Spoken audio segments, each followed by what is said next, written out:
falar que o Comitê de Política Monetária do Banco Central elevou a taxa Selic para 15% ao ano, o maior patamar desde 2006. O comunicado do banco cita a inflação brasileira acima da meta e, no cenário externo, aponta para um futuro incerto na política econômica dos Estados Unidos. Havia até mesmo a expectativa de que o Copom pudesse interromper o ciclo de alta dos juros já nesta reunião, mas o comitê antecipou que o atual patamar pode ser mantido por mais tempo, enquanto são examinados os impactos na política monetária. Inclusive, a ministra das Relações Institucionais, a Gleisi Hoffmann, disse que a decisão do Copom é incompreensível em um momento em que o país combina desaceleração da inflação e déficit primário zero. E finalizou dizendo que o Brasil espera que seja, de fato, o fim do ciclo dos juros estratosféricos. É isso mesmo. Então, eu já começo debatendo com a Maria De Carli sobre essa alta do Copom e alguns cenários também, já sendo demonstrados em relação à insatisfação por parte de aliados do governo, e a Gleisi Hoffmann se manifestando, mas ela não foi a única do PT a se manifestar pelas redes sociais criticando mais uma alta na taxa de juros. Numa coisa eu vou concordar com a Gleisi Hoffmann, que é a relação da taxa estratosférica. De fato, o Brasil agora aumentando para essa taxa de 15%, estamos no segundo lugar em ranking de maior inflação, de maior taxa de juros no mundo atualmente. E uma das maiores, quer dizer, acho que a maior em quase 20 anos. Desde 2006 não chegávamos nesse patamar. E como você colocou, David, contrariando a expectativa de muitos atores no mercado financeiro que acreditavam que a taxa Selic se manteria ali em 14,75% e foi, de fato, aumentou em 0,25% para 15%. Mostrando, acredito eu, que o Galípolo demonstrando seu comprometimento, de fato, com o cenário que está acontecendo. A gente que vive atualmente um cenário de inflação estrutural provocado justamente por a questão fiscal do nosso governo. Contrario aí a Gleisi, que fala que tem um déficit primário zero, não é verdade. Estima-se que seja um déficit de quase 90 bilhões, quiçá maior que isso para esse ano de 2025 e 2026. E a nossa inflação cresce. Estamos aí com uma meta que não conseguimos atingir. Então, faz sentido, infelizmente, manter essa taxa Selic alta, mostrando, como eu dizia, a independência do Banco Central. E, enfim, acredito eu que esse cenário só vai piorar, o cenário fiscal no Brasil. O governo não se compromete com a questão de responsabilidade nas contas públicas, quer resolver as contas aumentando imposto, mais uma vez a classe média pagando sempre o pato, criando outras isenções para conseguir ali manter uma certa competitividade em 2026, nas eleições de 2026. E, para piorar ainda esse cenário, toda essa incerteza geopolítica. Vocês acham que o que a gente estava comentando aqui atrás, há pouco, sobre o Irã e Israel, não vai impactar o preço, principalmente de energia, sendo o Irã um exportador de petróleo? Pois é, o cenário é feio e a Selic vai se manter em alta até pelo menos o final do ano que vem. Pois é, e também as sinalizações eram contra o presidente Campos Neto, presidente do Banco Central. E agora o Galípolo, que está no comando do BC, realmente foi escolhido pelo presidente Lula. Mas as sinalizações por parte dos políticos ligados ao governo são referentes a um coletivo. Agora não é mais nominal, Ricardo Rous. Exatamente, David. Isso é a hipocrisia que me assusta, ou não me assusta mais, na esquerda brasileira, ou em especial nesse governo. Quando o Campos Neto deixou o comando do Banco Central, a taxa de juros era 12,25%. E ali havia um estardalhaço, não era um tweet da Gleisi Hoffmann, era pedido de ir para as ruas, era fala do presidente da República contra o presidente do Banco Central, querendo atribuir a Campos Neto a culpa da alta de juros que estava em 12,25%. Pois bem, o presidente trocou o presidente do Banco Central e agora nós atingimos a segunda maior taxa de juro real do planeta. A gente só fica atrás da Turquia. Enfim, o que mais me preocupa é a ausência de posicionamento dos poderes da República. Os três poderes, um joga a culpa no outro. O poder executivo não faz o dever de casa, não tem uma política fiscal robusta para o país. Por isso a taxa de juros vai subindo e a gente não vê boas perspectivas para o futuro. O poder legislativo critica o executivo, mas também não faz a sua parte. Por quê? É aumento constante de emendas parlamentares. Agora a gente está vendo aí a possibilidade de aumento no número de parlamentares. É aumento acima de aumento de gastos. Ninguém faz a sua parte. E o judiciário que quer legislar, que também também faz aumento, agora acabou de aprovar segurança vitalícia para ex-ministros do Supremo Tribunal Federal, enfim, é só aumento de gastos. E a única política que o governo tem é aumentar os impostos para que todos nós possamos pagar essa conta absurda que está ficando o país hoje em dia.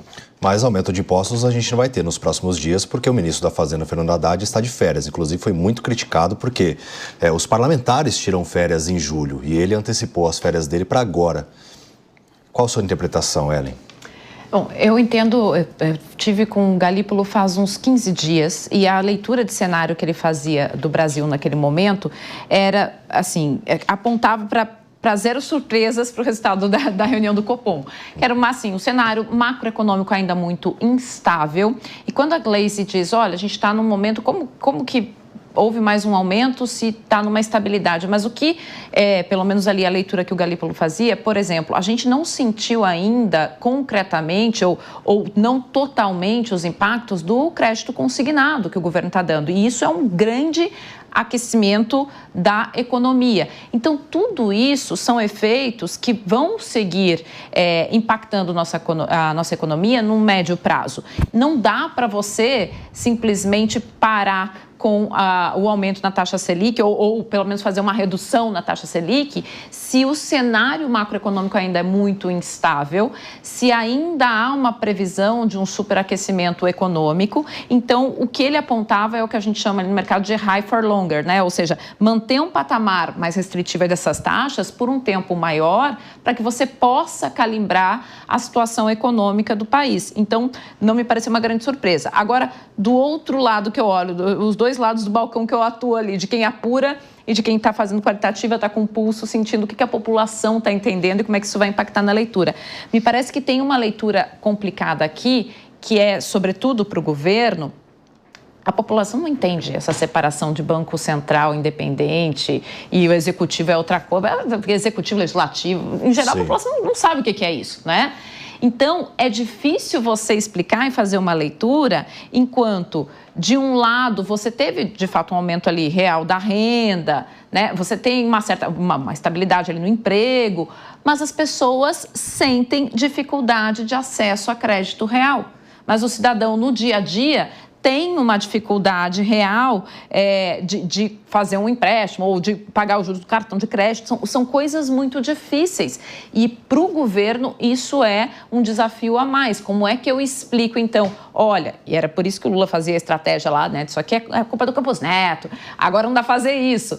Então, é um desafio extra para o governo, se ele quisesse mostrar que houve algum tipo de avanço em sua política econômica, porque não é essa a informação que está chegando lá na ponta final, em quem precisa pagar o cartão, quem precisa fazer um empréstimo, quem vai fazer a compra e ver o preço lá da comida mais cara. Então, essa informação, ela não está chegando.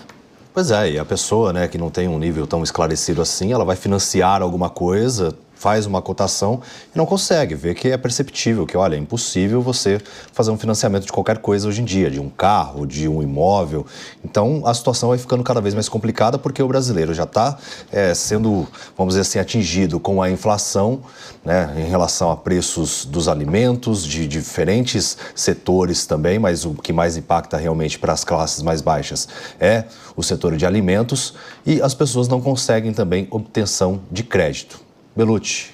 Justamente, David, você colocou o cenário de forma bastante precisa. Tem todo esse cenário, o que a pessoa sente, como a Ellen bem colocou, é no dia a dia dela.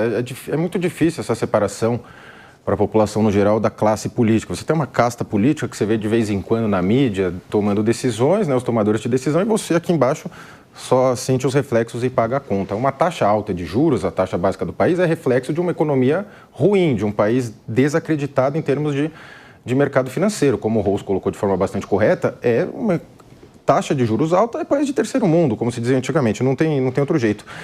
E se você analisar friamente, o Galípolo e o Banco Central estão tocando a política econômica, que é a mesma do Jair Bolsonaro, que é a política econômica que tem que ser feita mesmo. Agora, mostra esse desalinhamento. A política econômica sendo tocada pelo Banco Central em tese independente, apesar de alguma interferência política, e o governo como um outro discurso, E espanta muito, evidentemente, a suavidade na cobrança agora da Gleice e dos demais petistas raiz diante desse novo aumento de juros, sendo que os aumentos anteriores, o Campos Neto era bastante cobrado, inclusive até colocando a segurança dele, na minha visão, em risco, porque a Gleice falava que ele tinha que ser cobrado no dia a dia, sabe-se lá o que isso quer dizer, ainda bem que não aconteceu nenhum incidente com ele. Mas o que o Lula está apostando é nesse combo eleitoral para o próximo ano, que é a conta de luz grátis para uma faixa de preço, que é o consignado do FGTS, que são as emendas de bilhões lá para os parlamentares, são as estatais dando prejuízo para tocar um monte de obra que sabe-se lá a necessidade, então ele está preparando esse combo eleitoral. Agora, a economia, a população sente, vide todos os temas de economia, eles mexem muito com a população e acabam sendo os grandes empurradores de grandes movimentos na política. Então, espero que isso aconteça. Mas me parece também, David, que chegou no teto. Acho que esse 15 é o teto, mas evidencia o descolamento do discurso do Lula com a prática. Na prática, país dos rentistas, juro alto, país dos bancos lucrando como nunca. No discurso, um país preocupado com o social, outras coisas. Há sempre esse descolamento, o Lula prático e o Lula do discurso. Pois é, e quando perguntado, inclusive a nossa repórter Helene Becht, ela esteve, numa das coletivas, perguntou para o próprio ministro da Fazenda, Fernando Haddad, antes dele sair de férias, e a reforma administrativa?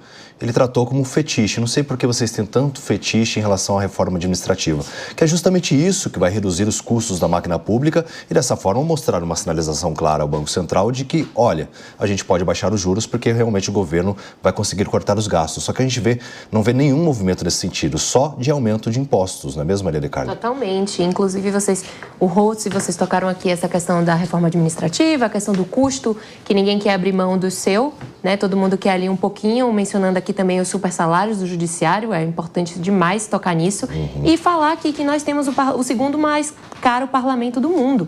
E queremos aumentar o número de deputados, ou seja... É isso que eu ia dizer, ainda quer aumentar, né? Exato, ninguém quer abrir mão ali da boquinha. Brasília é o corporativismo na veia, cada um defendendo o seu e a população a ver navios. Acredito que vivemos atualmente um cenário de um país que não tem plano de país, e sim um plano de eleição para 2026. Meus colegas colocaram muito bem, o próprio João falou, o presidente atual quer ali, e eu também disse anteriormente, incorporar taxas, trazer benefícios de curto prazo para conseguir angariar votos, angariar um apoio de base eleitoral, visto que ele se encontra num cenário de muita desaprovação, um dos piores da sua história política, um político experiente, que tem uma longa jornada de vida na política, mas que se vê diante de um dos seus piores momentos políticos e que vai impactar de fato as eleições de 2026. Então, acredito eu que só tende a piorar, e discordo aqui do meu colega João na mesa, que disse que não vamos aumentar mais. Eu acho que vamos aumentar mais um pouco, sim.